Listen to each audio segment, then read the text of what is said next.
नमस्कार साथियों, मेरा नाम जय कुमार है और आज बताने वाला हूँ आपको कुछ ऐसी बातें जो आपकी लाइफ में बहुत ज़्यादा बदलाव लाएंगे। दोस्तों, ये वीडियो का पर्पस उन बच्चों के लिए है और उन पेरेंट्स के लिए है जो इस समय पढ़ रहे हैं और अपनी लाइफ में कुछ करना चाहते हैं।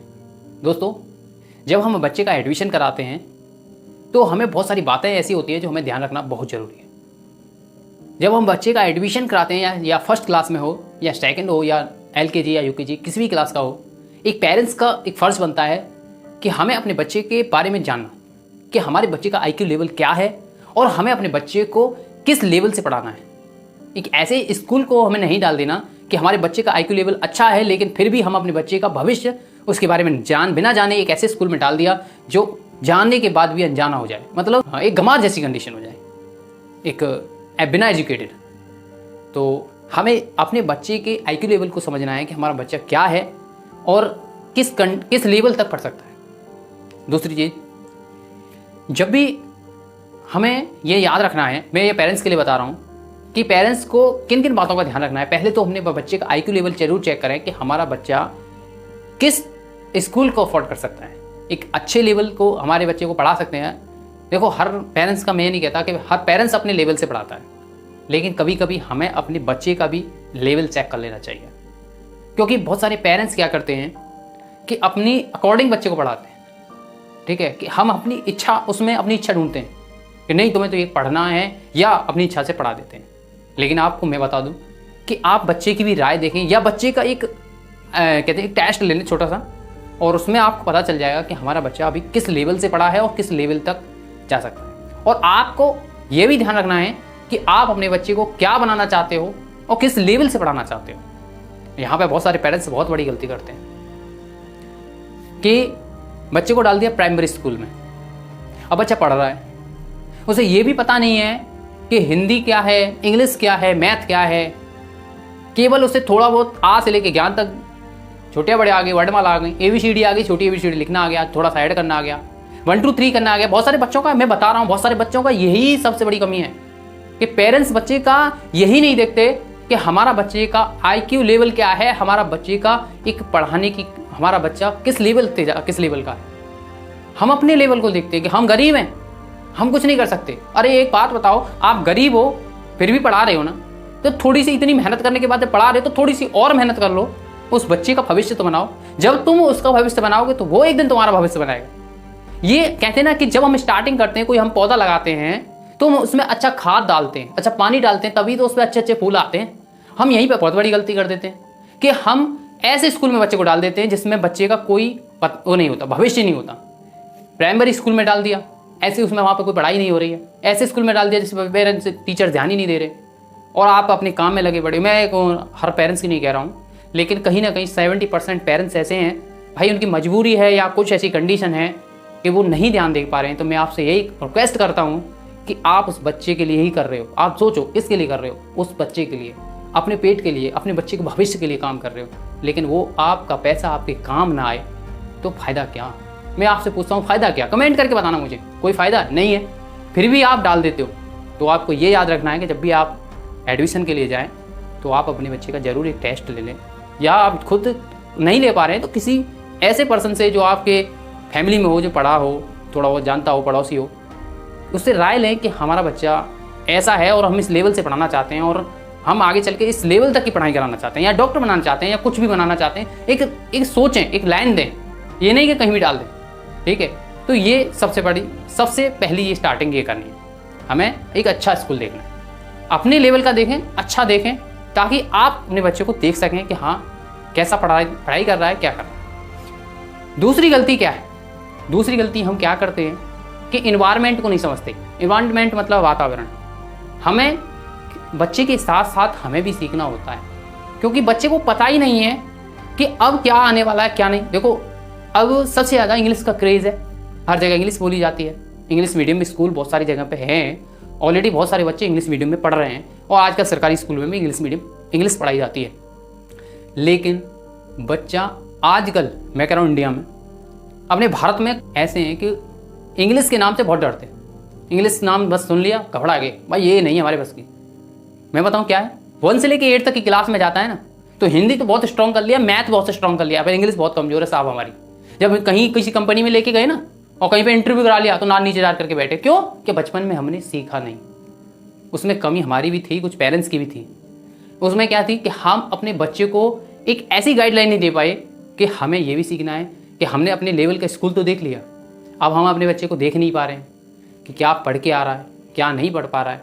ठीक है, तो उसमें क्या करना है, अगर आप नहीं देख पा रहे हो तो एक कहीं से एक ऐसे टीचर को अरेंज करो, या कोई भी आप ट्यूशन हर जगह पे आज पढ़ाता है, कोई ना कोई मिल जाता है, तो आप उससे बात करें, आप उसे गाइड करें कि भाई मेरा ये बच्चा है, ये पढ़ रहा है, इसके बारे में हमें इतनी नॉलेज नहीं है पर हम इसको इस तरीके से पढ़ाना चाहते हैं। अगर आप इस चीज़ में थोड़ी सी मदद कर दें कि क्या पढ़ के आता है और क्या कर रहा है, तो थोड़ी सी हमें बताएं और आप इसको पढ़ाते रहें, तो वो स्कूल से आएगा, स्कूल से बाद वहाँ पे जाएगा और वहाँ जाने के बाद वो नॉलेज आपको जो टीचर देगा, जो पढ़ा रहा है जो वहाँ से, तो आप उस चीज़ को समझ के आप अपने बच्चे को एक समझा सकते हैं और आगे का बता सकते हैं कि आपको किस तरीके से तैयारी करनी है। क्योंकि बहुत सारे बच्चे यहीं पे गलती करते हैं दोस्तों, हम आगे के बारे में पढ़ाई करते चले जाते हैं लेकिन हम पीछे की बहुत सारी छोटी छोटी कमियाँ, छोटी छोटी चीज़ें हम नहीं कर पाते और वही छोटी कमी एक दिन बहुत बड़ी कमी बन जाती है और हम अपनी लाइफ में पीछे रह जाते हैं। बताऊँगा इसका रीज़न भी आपको बताऊँगा क्या है। अब आगे जब हम 8th क्लास तक तो नॉर्मल सही हर बच्चा पढ़ लेता है, 1 क्लास से 8th क्लास तक तो सब बच्चे नॉर्मल पढ़ते हैं, वहाँ में इंग्लिश भी आता है, मैथ भी आता है, संस्कृत भी आती है, बहुत सारे सब्जेक्ट हमें सीखने को मिल जाते हैं। लेकिन जब हम 9th क्लास में आते हैं, वहाँ पे पेरेंट्स का रोल क्या होता है और एक स्टूडेंट उस बच्चे का रोल क्या होता है। जब टीचर्स हर स्कूल, जिस किसी स्कूल में तुम अपने पेरेंट्स बच्चे को लेके जाओगे तो हर स्कूल का ये पर्पस होता है कि बच्चा हमारे स्कूल में आए, ये किसी दूसरे स्कूल में ना जाए, क्योंकि उन्हें ज़्यादा से ज़्यादा बच्चे लाने होते हैं ताकि उनका भी स्कूल चले। आपको पहले से अगर ये चीज़ पता हो कि कौन सी साइड से पढ़ाना है, कॉमर्स से पढ़ाना है, साइंस से पढ़ाना है, आर्ट से पढ़ाना है, तो आपको एक अच्छी गाइडलाइन मिल जाएगी। उसके लिए क्या करना है, अगर आपको नहीं पता, मैं पेरेंट्स के लिए बता रहा हूँ, अगर आपको नहीं पता तो आप किसी पहले पूछें कि मेरा बच्चा 9th क्लास में जा रहा है और हमें इस तरीके से पढ़ाना है। मैंने आपको बताया कि पहले ही आप एक लेवल बनाओ और ऐसे व्यक्ति से गाइड करो, ऐसे व्यक्ति से सीखो। आपको भी सीखना है साथ ही साथ कि आपको किस सेक्शन से पढ़ाना है, किस साइड से पढ़ाना है, क्योंकि बहुत सारे बच्चों के साथ ऐसा होता है कि पेरेंट्स तो नहीं जानते कुछ। अब बोल दिया बच्चे से, बेटा आप अपना कितनी क्लास के लिए, मम्मी बोलते हैं मेरी तो 8th क्लास हो गया पूरा। बहुत सारे बच्चे कहते हैं मेरा तो 8th क्लास पूरा हो गया, ठीक है अब आपका 9 में एडमिशन करा देते हैं। आप बोलो कहाँ पढ़ोगे, वहाँ पर पढ़ लेता हूँ मैं, ठीक है। वहाँ पे बच्चा गया, बच्चे ने पूछा क्या, सर ने पूछा कौन सी साइड से पढ़ना चाहते हैं, तो बच्चे को तो पता ही नहीं है कौन सी साइड है, साइंस साइड या आर्ट साइड, कुछ भी पता नहीं। तो टीचर्स कुछ अपने अकॉर्डिंग कर देते हैं, आर्ट में डाल दिया, कॉमर्स में डाल दिया, तो क्या होता है कि उस बच्चे के लिए आगे जाके वो बहुत बड़ी समस्या बन जाती है। क्योंकि कई बहुत सारे लड़कों के साथ ऐसा होता है, अगर आपके साथ भी हुआ तो आप कमेंट जरूर करके मुझे बताना। तो वहाँ पे आपके लिए सीखना बहुत ज़रूरी है कि कौन सी साइड से एडमिशन कराना है, क्या कराना है। अब दोस्तों उस बच्चे का एक रोल होता है, अगर आप एक नए स्कूल में जा रहे हो तो आपके लिए एक बहुत बड़ी चीज़ रहती है कि आपको ना जो आपने पहले से पढ़ा है, जो आप 1 क्लास से 8th क्लास तक पढ़ के आए हो, उसके बारे में बहुत अच्छी तरह थोड़ा सा ज्ञान होना चाहिए।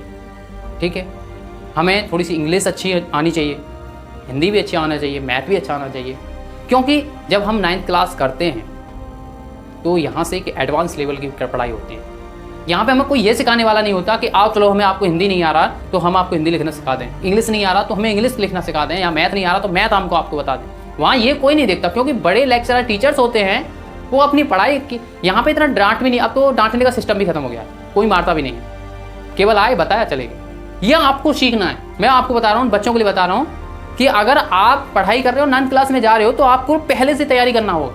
मैथ हिंदी ये अच्छी तरह होना चाहिए, ताकि आप जब एडमिशन कर लो और आप क्लास में जाओ तो आपको पहले से कैचिंग अच्छी आए, कवर कर सको सारी चीज़ें। ठीक है, अब देखो आगे की पढ़ाई क्या करते हैं, यहाँ पे पेरेंट्स की भी गलती और बच्चे की भी गलती। क्या बता देता हूँ कि बच्चे को पता ही नहीं होता कि मुझे हिंदी के बारे में कितना होना चाहिए, मेरी हिंदी कितनी होनी चाहिए, मुझे हिंदी लिखना आना चाहिए, बोल के पढ़ना आना चाहिए, और बिना देखे, मतलब बिना देखे कोई बोले तो लिखना भी आना चाहिए। ठीक है, तो इस चीज़ के बारे में पहले से पता ना हो तो वो बच्चा क्या करता है, जब 9th क्लास में जाता है तो उससे टीचर्स बोलते हैं आप लिख पा रहे हो या कुछ पा रहे हो, तो वो बच्चे हमेशा डरे और सहमे रहते हैं, वो कुछ नहीं कर पाते, बस बैठे रहते हैं और नाम चलता रहता है कि हम पढ़ाई कर रहे हैं साहब, बस नाम चलता रहता है कि हम पढ़ाई कर रहे हैं, वो पढ़ाई नहीं हो पाती। और वही उस बच्चे के साथ होता रहता है। आगे जाके वो बच्चा बहुत स्ट्रेस में चला जाता है। क्यों? कि उस बच्चे को बहुत ज़्यादा बर्डन, बहुत ज़्यादा प्रेशर रहता है स्कूल से कि आप पढ़ो पढ़ो, और घर पे आके वो बता नहीं सकता क्योंकि उसे पहले से किसी ने वो बताया नहीं। तो वो बच्चा इधर उधर भागता है, क्या करूं क्या करूं। तो ऐसे बच्चों से दोस्ती करता है जो अपनी उस क्लास में सबसे ज़्यादा होशियार हो। लेकिन आपको मैं बता दूं, ये होशियार बच्चे ही ना आपको गिरा देंगे, वो कभी आपको पूरी नॉलेज ही नहीं देंगे।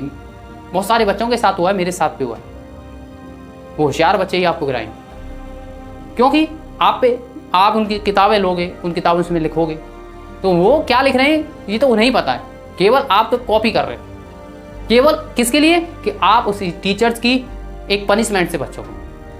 तो आपको ये गलती नहीं करनी है, आपको पहले से प्रिपरेशन करनी है, अच्छी तरह से स्टडी करनी है, ताकि उन होशियार बच्चों में जो लिस्ट है उसमें आपका भी नाम। आपसे बच्चे दोस्ती करें, ना कि आप बच्चों से जा के दोस्ती करें। आपके कम से कम दोस्त होने चाहिए बहुत सारे, ये नहीं कि आपका कोई दोस्त नहीं है आप दोस्त बना रहे हो, क्योंकि आपके पास नॉलेज नहीं है इसलिए आप दोस्त बना रहे हो। आपको लगता है कि ये मेरा दोस्त बन जाएगा तो मुझे थोड़ा सा रिलीफ मिलेगा। मैं आपको पेरेंट्स को भी बता दूं कि आपको इस चीज़ को ध्यान रखना है कि हमारे बच्चे का लेवल क्या है, और उससे पूछते रहना है कि आप कैसी पढ़ाई आपकी चल रही है, आपको किसी सब्जेक्ट में कोई परेशानी तो नहीं आ रही। अगर आपको उस बच्चे को परेशानी आ रही है तो तुरंत कहीं ना कहीं एक्शन लें, उस बच्चे के उस सब्जेक्ट को, स्टडी को एक ऐसे टीचर को हायर करें या ट्यूशन लगाएं। मैं हायर का मतलब ट्यूशन लगाएं, और उससे थोड़ा सा उसमें मदद कराएं, ताकि वो बच्चा उसका IQ लेवल अच्छा होता जाए और वो अपनी लाइफ में जो आप डायरेक्शन देना चाहते हो उस डायरेक्शन में चलता रहे। दोस्तों, अब आगे की पढ़ाई इंटर तक हो जाती है। इंटर के बाद हमारे पास बहुत सारे ऑप्शन आ जाते हैं। साइंस से करने वाले BSc BA करते हैं, BA करने आर्ट्स से करने वाले BA करते हैं, कोई कुछ करता है। तो इसके लिए भी आपको पता होना चाहिए। मैं आपको उन पेरेंट्स के लिए बता दूं कि देखो, आप BA कराओ या BSc कराओ या MA कराओ या कुछ भी कराओ, आप अपने पास अपने बैग को जरूर देख लेना कि आप अपने बच्चे के साथ कितना पैसा लगा सकते हो। ठीक है, ये डिपेंड करता है। बहुत सारे माता पिता क्या कराते हैं, बहुत सारे बच्चों के साथ हुआ है, मेरे साथ हुआ है कि इंटर कर लिया, इंटर के बाद BA कर लिया, BA करने के बाद पैसे ही नहीं है और बच्चा बीच में लटक गया, ना इधर का ना इधर का। क्यों कि BA करने के बाद फिर ही कुछ आगे की पढ़ाई करानी होती है, MA करना होता है। बहुत सारी ऐसी, ये सभी एक सीरियस कोर्सेस होते हैं जो हमें आगे एक लाइन के अकॉर्डिंग जुड़ते चले जाते हैं, और उसके बाद हमें एक ऐसा प्लेटफॉर्म मिलता है जिससे हम अच्छी लाइफ को बना सकते हैं। इसके लिए पेरेंट्स को एक अच्छे टीचर से या अच्छे स्कूल्स में जा के पहले से पता करना पड़ता है, तब जाके उस बच्चे को एक लाइन अच्छी मिलती है। और इस बच्चों को भी बता दो दोस्तों, कभी भी आप एक गलती मत करना। जब इंटर आपकी कंप्लीट हो जाए और आप इंटर कंप्लीट करने के बाद आप सोचते हो कि अब मुझे क्या करना है, तो कभी भी आप इस जो आपकी दोस्त हैं, आपकी संगत है, उसके पीछे कभी मत जाना। मैं आपको बता दूं, आप खुद से पूछना कि मैं क्या कर सकता हूं। अगर आप वास्तव में आगे पढ़ना चाहते हो, अगर आपका मन कहता है कि हाँ मैं पढ़ना चाहता हूं, तो ही आप कदम बढ़ाना। और दूसरी बात, पहले आप ये डिसाइड कर लेना, आप अपने पेरेंट्स से या स्कूल में पहले से आपको नॉलेज गेट करनी है कि मैं BA कर रहा हूं तो मुझे कितना पैसा लगाना पड़ेगा, या MA करूंगा तो उसके बाद कितना पैसा लगाना पड़ेगा। क्योंकि आपके पास कोई अर्निंग सोर्स नहीं है, आप अपने माँ बाप के ऊपर डिपेंड हो। और जब माँ बाप के ऊपर डिपेंड हो तो पहले आपको ये पता होना चाहिए कि आपकी जो पढ़ाई कर रहे हो उसमें कितना पैसा लग रहा है। अगर आपको पैसा बीच में नहीं मिला तो आप बीच में रुक जाओगे और आप कुछ नहीं कर पाओगे। तो आपको पहले से डिसाइड करना पड़ेगा कि आपको इंटर करने के बाद कहीं कोई ऐसा डिप्लोमा ना करना पड़ जाए जिससे आप अपनी लाइफ को कुछ अलग बदलाव देते हो। क्योंकि बहुत सारे बच्चे क्या करते हैं कि वो वक्त तो वापस नहीं आता, BA कर लिया, BA में 3 साल डाल दिए, आप पेरेंट्स के पास किसी भी कंडीशन से पैसा नहीं बचा, भाई उन्होंने बोला कि ठीक है कर लो, चलो कराते हैं, एक ऐसी दिलासा दे दी कि ठीक है कर लो, हम कराते हैं। एक स्ट्रॉन्ग तरीके से नहीं कहा तुम करो, हम आगे तक की आपकी पढ़ाई कराएंगे, इस लेवल तक जरूर पहुंचाएंगे आप। लेकिन कर लिया, अब BA की 3 साल उसने दे दी और BA के बाद उसका फिर खत्म हो गया कि अब हमारे पास पैसे ही नहीं, अब क्या करोगे, अब इधर की नहीं ना इधर के, कहाँ जाओगे। अगर आपके पास अच्छी स्किल है, अच्छी नॉलेज है, मैं फिर बता रहा हूँ, अगर आपकी पढ़ाई में दम होगा ना तो भी आप कुछ अपने लेवल से, अपनी पढ़ाई के बल पे आगे कर जाओगे। और आपके पास अगर कुछ नहीं है ना तो वक्त को बर्बाद मत करना यारों। आप कोई ऐसा डिप्लोमा कोर्स करना ताकि कोई अच्छी सी कंपनी आपको मिल जाए, ताकि आप अच्छी नौकरी कर सको। क्योंकि दोस्तों, वक्त किसी का गुलाम नहीं होता, वो तो बादशाह की तरह आता है और शहंशाह की तरह जाता है। दोस्तों, मैंने आपको 1 क्लास से लेके एक इंटर तक के लेवल तक का मैंने आपको एक स्टडी के बारे में बताया कि आपको ये सारी चीज़ें सीख लें, और उन पेरेंट्स को भी ये समझाने की कोशिश की है कि इन चीज़ों के बारे में जान लें, ताकि आपके बच्चे का भविष्य खतरे में ना हो। क्योंकि बहुत सारे बच्चों का आज जीवन संघर्ष से गुजर रहा है, और वही बच्चे आगे स्ट्रेस, मानसिक तनाव, डिप्रेशन, एंजाइटी के शिकार होते हैं। वही बच्चे घर को छोड़कर भागते हैं, और वही बच्चे आत्महत्या करते हैं जो उन्हें कोई गाइड नहीं करता। उनमें से एक मैं भी हूँ सर, उनमें से एक मैं भी था जो मुझे कोई गाइड नहीं करने वाला था उस समय। लेकिन मेरा पर्पस ये, मेरे अंदर से एक भावना आई कि जब मुझे कोई गाइड नहीं करने वाला था तो मैं अपनी इन परिस्थिति से गुजरा। लेकिन मेरी एक इच्छा है कि मैं दुनिया के हर बच्चे को, हर पेरेंट्स को ये बता दूं कि आप अपनी लाइफ में और बच्चे की लाइफ में इन गलतियों को कभी न दोहराना। तो बस इतना ही दोस्तों, फिर मिलता हूँ नेक्स्ट वीडियो में। तब तक के लिए धन्यवाद। जय हिंद, जय भारत।